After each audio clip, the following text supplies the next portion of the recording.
Bismillahirrahmanirrahim. Assalamualaikum. Welcome to Learn with America. आज हम सीखेंगे बड़ी आवाज वाले हरूफ। चलिए शुरू करते हैं।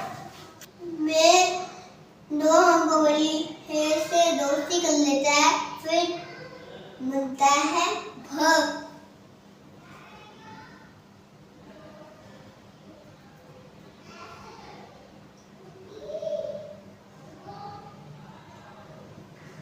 भ से भाई, भ से भेड़, भ से भैंस।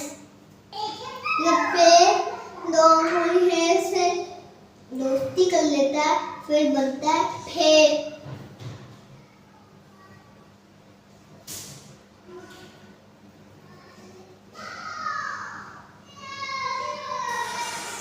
फे से फल, फे से फोड़ा, फे से फाटल।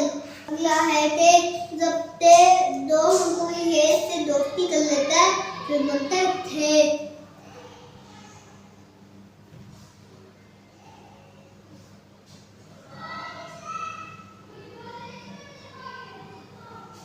थे से थैला, थे से थाल। जब ते दो अंगुली है से दोस्ती कर लेता है, फिर बनता है थे।